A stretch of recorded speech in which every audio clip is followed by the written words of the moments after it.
So hello friends, welcome to cine frames. So ఈరోజు మాకు holiday అనమాట. ఆయన కూడా కాలేజ్కి వచ్చిన నైట్ ప్యాంట్ వేసుకొని వచ్చాను. సో ఈరోజు బేసికలీ మనం మాట్లాడుకోబోతున్న టాపిక్ వచ్చేసరికి traditional colleges versus modern colleges. Last video అయితే మనం మాట్లాడుకున్నాం. కానీ మోడర్న్ కాలేజెస్లో కూడా చాలా రకాలైన కాలేజెస్ ఉన్నాయి. Like for example Newton school of technology, మన college NIT and SST and PST. ఇలా చాలా కాలేజీలు ఉండడం వల్ల చాలామంది కన్ఫ్యూజ్ అవుతున్నారు. అసలు ఏ కాలేజ్ చూస్ చేసుకోవాలి, ఎలా ఉంటుంది, స్ట్రక్చర్ ఏంటి, ఫీ స్ట్రక్చర్ ఏంటి, ఎవరెవరు ఎలాంటి థింగ్స్ని ఇస్తున్నారని. So let's talk about that in this video. Infrastructure and availability. NIT టోటల్గా 15 క్యాంపస్లు అయితే ఉన్నాయన్నమాట ఆల్ ఓవర్ ఇండియా వచ్చేసరికి. But NST, SST, PST, scalar school of technology, Newton school of technology and political school of technology. NST వచ్చేసరికి కేవలం 3 క్యాంపస్లు అయితే ఉన్నాయన్నమాట all over ఇండియాలో, Pune, Delhi and Bengaluru. And SST scalar school of technology only బెంగళూరులో అవైలబుల్గా ఉంది. PST కూడా సేమ్ అనమాట, అది కూడా ఓన్లీ బెంగళూరులో అయితే అవైలబుల్గా ఉందన్నమాట. సో రీజనల్ లాంగ్వేజెస్లో మ్యాక్సిమం ఏ క్యాంపస్ లేదు, మన క్యాంపస్ మాత్రం రీజనల్ క్యాంపసెస్లో ఉందన్నమాట. కేవలం తెలుగులోనే మనకి ఓవరాల్ 7 క్యాంపసెస్ ఉన్నాయి, లిటరలీ 7 క్యాంపసెస్. అది కూడా 5 క్యాంపసెస్ ఓన్లీ హైదరాబాద్లోనే లొకేట్ అయ్యి ఉందన్నమాట. ఒకటి వచ్చేసరికి షేవల్ల అండ్ ఇంకోటి వచ్చేసరికి CDU, ఇంకోటి వచ్చేసరికి మల్లారెడ్డి, ఇంకోటి వచ్చేసరికి అరోరా. అండ్ ఈ మధ్య జూనియర్స్కి సెయింట్ జోసెఫ్ అని ఇంకో కాలేజ్ని తీసుకున్నారన్నమాట. సో ఇంకో 2 క్యాంపస్లు వచ్చేసరికి ఆంధ్రప్రదేశ్లో అయితే ఉంది. ఒకటి వచ్చేసరికి విజయవాడ, ఇంకోటి వచ్చేసరికి వైజాగ్ అనమాట. సో మీ దగ్గరలోనే NIT అవైలబుల్గా ఉంటుంది. కానీ NST, PST, SST వచ్చేసరికి కొంచెం దూరం వెళ్తుంది అనమాట. సో ఎవరైనా దూరాలు వెళ్ళాలి అనుకుంటే, కొత్త లాంగ్వేజ్ నేర్చుకోవాలనుకుంటే వెళ్ళొచ్చు. బట్ మన లాంగ్వేజ్లో మనకు అర్థమయ్యేలాగా ఒక మంచి ప్లేస్లో ఉండాలి అనుకుంటే NIT పాయింట్ సాధించినట్టు. సో నెక్స్ట్ వచ్చేసరికి ఇన్నోవేషన్ ల్యాబ్స్ అండ్ రోబోటిక్స్ అనమాట. బేసికలీ మోడర్న్ కాలేజెస్లో స్పెషాలిటీ ఏంటంటే CSE మాత్రమే, అంటే కోడింగ్ మాత్రమే చూపిరన్నమాట. రోబోటిక్స్, IoT ప్రతి ఒక్కటి నేర్పిస్తారన్నమాట. సో దీన్ని NITలో మనం ఇన్నోవేషన్ ల్యాబ్ అంటాం అన్నమాట. SSTలో వచ్చేసరికి స్కేలార్ ఇన్నోవేషన్ హబ్ అంటారు. అండ్ NSTలో వచ్చేసరికి some robotic market place lab అంటారు అన్నమాట. దీనిలో అందరికీ పాయింట్స్ ఇవ్వచ్చు గైస్, ఎందుకంటే అందరూ బెస్ట్ వర్క్ అయితే చేస్తున్నారు రోబోటిక్స్ నేర్పించడంలో, IoT నేర్పించడంలో అండ్ వర్క్షాప్స్ కండక్ట్ చేయడంలో అనమాట. సో అందరికీ దీంట్లో అయితే పాయింట్ అయితే వచ్చేసింది. బేసికలీ స్టూడెంట్స్కి ఈవెంట్స్ అంటే చాలా హీట్ అనమాట. సో మన హీట్ తెప్పించడానికే NITలో కూడా కొన్ని ఈవెంట్స్ ఉంటాయి అన్నమాట. సో స్పెషల్గా ఒక ఈవెంట్ అయితే జరుగుతుంటుంది ఫ్రెషర్స్కి. దాని పేరు వచ్చేసరికి స్టార్లైట్ ఈవెంట్ అనమాట. చాలా ధూమ్ ధామ్గా జరుగుతుంది. బేసికలీ అది జరగడానికి కొంచెం టైం పడుతుంది అనమాట. ఫ్రెషర్స్ కొంచెం టైం పడుతుంది జరగడానికి, కానీ జరిగినప్పుడు మాత్రం మీరు ఫుల్ ఎంజాయ్ చేస్తారు, అది మాత్రం గ్యారంటీ.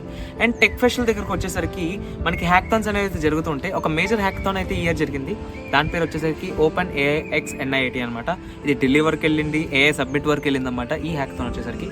అండ్ ఇంకొన్ని బేసిక్ హ్యాక్థాన్స్ కూడా జరుగుతుంటాయి, లైక్ బేస్ 44 హ్యాక్థాన్. అండ్ త్వరలో మాకు మర్ఫ్ AI హ్యాక్థాన్ కూడా జరగబోతుంది 25th వచ్చేసరికి ఈ నెలలో. సో ఇలా కొన్ని హ్యాక్థాన్స్ అయితే జరుగుతూ ఉంటాయి. అండ్ ఆల్సో 72 hours హజిల్ అనే ఒక జరిగిందన్నమాట. బేసికల్లీ నీకు ఒక 1000 రూపీస్ ఇస్తాడు. ఆ 1000 రూపీస్తో నువ్వు బిజినెస్ రన్ చేసి మీకు ప్రాఫిట్స్ రావాలి. ఇది వచ్చేసరికి EDC అనమాట. బేసికలీ ఇలాంటి ఈవెంట్స్ చాలా జరుగుతూ ఉంటాయి, ప్రతి మంత్ జరుగుతూనే ఉంటాయి. లెక్క కూడా మర్చిపోయాను అనమాట. NST, SST కూడా చాలా ఈవెంట్స్ జరుగుతూ ఉంటాయి. అండ్ చాలా మంచి టెక్ ఈవెంట్స్ కూడా జరుగుతూ ఉంటాయి అనమాట. యాక్చువల్లీ ఒక స్కేలార్ ఈవెంట్ అయితే ఉంది, నేను ప్రెజెంట్ వెళ్దాం అనుకుంటున్నా, బట్ వేరే ఊరు వెళ్ళాలని ఆలోచిస్తున్నా. బట్ టెక్ ఫెస్ట్లు కూడా చాలా బాగా జరుగుతాయి NST, SSTలో వచ్చేసరికి. బట్ మనలాగా ఒక మేజర్ ఈవెంట్ అనేది వాళ్ళకి లేదనమాట. సో ఎవరన్నా బేసికలీ అన్నిటికీ దీనిలో పాయింట్స్ ఇచ్చుకోవచ్చు, అందరికీ పాయింట్స్ ఇచ్చుకోవచ్చు. ఈ వినాయక చవితి, ఈ హోలీ ఈవెంట్స్ అన్నీ బాగుంటాయి. మీరు రావాలనుకుంటే ఖచ్చితంగా ఎంటర్టైన్ ఫీల్ అవుతారు. And sports. బేసికలీ ప్రతి ఒక్క స్టూడెంట్కి ఎడ్యుకేషన్ ఎంత ఇంపార్టెంటో ఫిజికల్ ఎక్సర్సైజ్ కూడా అంతే ఇంపార్టెంట్ అనమాట. NIT వచ్చేసరికి స్పోర్ట్స్ బాగానే చేస్తుంది, అప్పుడు బాగా చేయదన్నమాట. బేసికలీ ప్రాక్టీస్ సెషన్స్లో మీరు వచ్చి ఫుట్బాల్ ఆడుకోవచ్చు, బాస్కెట్బాల్ ఆడుకోవచ్చు, క్రికెట్ ఆడుకోవచ్చు, మీ ఇష్టం అనమాట. కానీ ప్రాక్టీస్ చేసిన తర్వాత యూ కాంట్ ప్లే అనమాట. లంచ్ బ్రేక్లో ఆడుకోవచ్చు. అండ్ సండేస్ కూడా హాస్టల్స్ అయితే ఆడుకోవచ్చు అనమాట బేసికలీ. అండ్ స్పోర్ట్స్ మీద ఈవెంట్స్ కూడా జరుగుతుంటాయి. రీసెంట్గానే లాస్ట్ వీక్ వచ్చేసరికి మాకు హెక్స్ అవర్స్ అనే ఒక ఈవెంట్ అయిందన్నమాట. అది వచ్చేసరికి స్పోర్ట్స్ ఫెస్ట్. ప్రతి ఇయర్ మీకు ఒక స్పోర్ట్స్ ఫెస్ట్ అయితే జరుగుతుంది ప్రతి క్యాంపస్కి అనమాట. అది మ్యాండేటరీ, బేసికలీ అది మ్యాండేటరీ అనమాట. అండ్ NST, SST కూడా ఆఫర్ చేస్తుంది. NSTకి వచ్చేసరికి మాకన్నా చాలా పెద్ద గ్రౌండ్ ఉందన్నమాట at Pune and Delhi and బెంగళూరులో యాక్చువల్లీ NSTకి చిన్న గ్రౌండ్ ఉంది. బట్ పూణే అండ్ ఢిల్లీ చాలా మంచి గ్రౌండ్ ఉంది. మాతో కంపేర్ చేస్తే వాళ్ళకి చాలా మంచి గ్రౌండ్ ఉందన్నమాట. అండ్ SST వచ్చేసరికి పర్లేదు. మా ఎస్ఎస్టీతో పోల్చుకుంటే వచ్చేసరికి మా గ్రౌండే బాగుంటుంది అనమాట. బెంగళూరుతో పోల్చుకుంటే ఈ గ్రౌండే బాగుంటుంది. But yeah, NST has a pretty good play ground అనుకోవచ్చు. దానికి ఒక పాయింట్ వేసుకోండి మీరు. నెక్స్ట్ థింగ్ వచ్చేసరికి హాస్టల్స్ అనమాట. ప్రతి ఒక్క పేరెంట్ అండ్ ప్రతి ఒక్క స్టూడెంట్ ఎడ్యుకేషన్ తర్వాత హాస్టల్నే చూస్తారు. బికాస్ మ్యాక్సిమం స్టూడెంట్స్ అందరూ హాస్టల్లోనే జాయిన్ అవుతారు కాబట్టి. ఈ హాస్టల్ పరంగా ఎన్ఐఐటి ఆల్రెడీ పాయింట్ కోల్పోయింది అనుకోవచ్చు. బికాజ్ నేను లాస్ట్ వీడియోలో కూడా చెప్పాను, హాస్టలర్స్కి ఎన్ఐఐటి అసలు వద్దనమాట. బేసికలీ సిడియూకి వచ్చేసరికి హాస్టల్స్ అవైలబుల్గా లేవన్నమాట. కేవలం ఒక హాస్టల్ ఉంది, దాన్ని ఇన్ క్యాంపస్ హాస్టల్ అంటారనమాట. బట్ ఇన్ క్యాంపస్ హాస్టల్లో మ్యాక్సిమం ఉన్నారు. నేను కూడా సపరేట్ పీజీ అయితే తీసుకున్నా. మాకే హాస్టల్స్ లేవంటే మా జూనియర్స్ కూడా మ్యాక్సిమం హాస్టల్స్ ఉండకపోవచ్చు. అండ్ హైదరాబాద్లోనే ఇంకా క్యాంపసెస్ మనం మాట్లాడుతుంటే Chevella and Mallareddy has a decent hostel అన్నమాట compare to Aurora and us. Aurora కూడా కొంచెం ప్రాబ్లమ్స్ అయితే ఉన్నాయి హాస్టల్ పరంగా, మాకు కూడా కొంచెం హాస్టల్ పరంగా అయితే ఉన్నాయి. Mallareddy and Chevella has a decent time of hostels అన్నమాట. అండ్ ఎన్ఎస్టీ ఎస్ఎస్టీ గురించి మనం మాట్లాడుకుంటే ఎన్ఎస్టీ ఎస్ఎస్టీ వాళ్ళు సపరేట్గా పీజీల్లో డబ్బులు ఇచ్చి అయితే అదే మనీ ఇచ్చి అయితే పెట్టుకున్నారన్నమాట వాళ్ళ స్టూడెంట్స్ వచ్చేసరికి. బేసికలీ వాళ్ళకి మంచిగానే ఉంటుంది.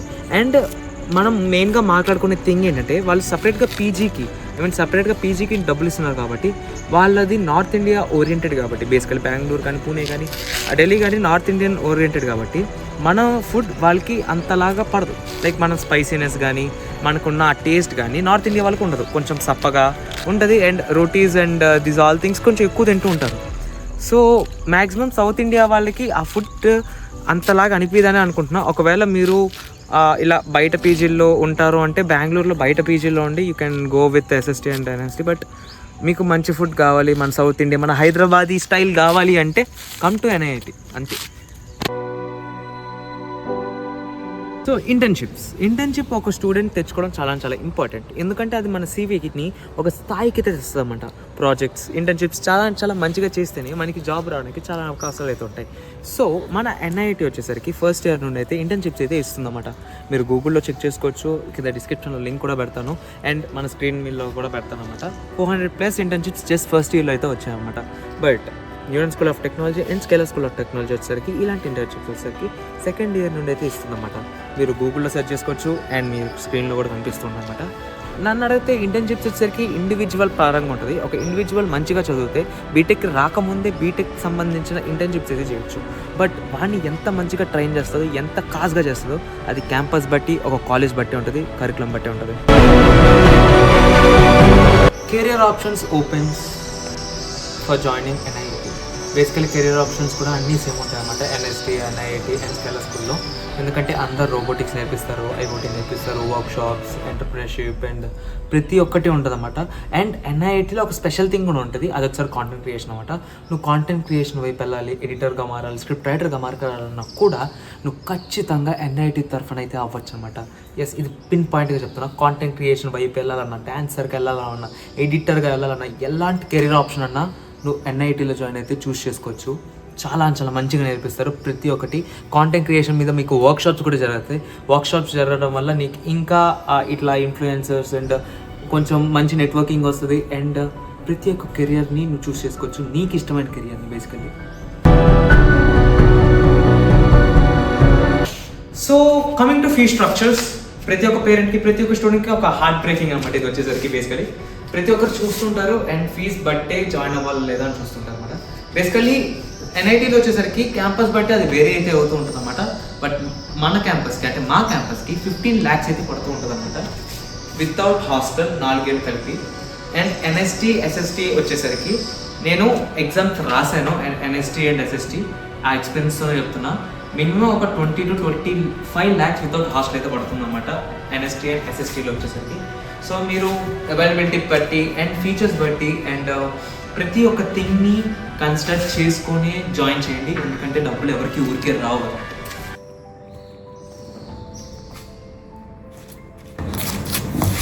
ఈ ఎన్ఐఐటి, ఎన్ఎస్టీ, ఎస్ఎస్టీ కంపారిజన్లో పక్కన పెట్టేద్దాం.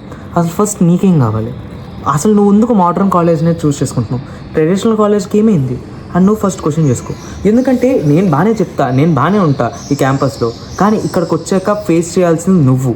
ఈ ప్రాబ్లమ్స్ అండ్ ఈ స్ట్రెస్, ఈ ఎడ్యుకేషన్, ఈ కరికులం మళ్ళీ నువ్వు జాయిన్ అయ్యి ఎందుకు జాయిన్ అయ్యానరా బాబు అని నువ్వు అనుకోకూడదు. ప్రతి ఒక్క పాయింట్ ఈ కమెంట్ సెక్షన్లో కానీ నువ్వు ఎన్ఐటి చూడడానికి వచ్చినప్పుడు కానీ ఖచ్చితంగా సక్సెస్ క్వశ్చన్లు అడిగి తెలుసుకో. ఎన్ఎస్టీలో కూడా అంతే, ఎస్ఎస్టీలో కూడా అంతే. కాలేజ్ కంపారిజన్ పక్కన పెడితే ప్రతి ఒక్క థింగ్ని తెలుసుకొని అడిగి తెలుసుకో. నీకు అర్థమైన తర్వాతే చూస్ చేసుకో. ఏ కాలేజ్ అన్నా, ట్రెడిషనల్ కాలేజ్ అన్నా, మోడర్న్ కాలేజ్ అన్నా. ఎందుకంటే 4 ఏళ్ళు నువ్వు చదవాలి, నీ పేరెంట్స్ కాదు. నువ్వు చదవాలి, నీ పక్కింటోళ్ళు కాదు. నువ్వు చదవాలి, నీ రిలేటివ్స్ కాదు. సో నీకు నచ్చతేనే ఈ కాలేజ్లో జాయిన్ అవ్వు, లేదంటే ఈ కాలేజ్లో ఏ కాలేజ్లో వద్దన్నమాట. ఓకేనా? ఇవన్నీ మీరు తెలుసుకున్నా కూడా ఎన్ఐటికి రావాలనుకుంటే వెల్కమ్.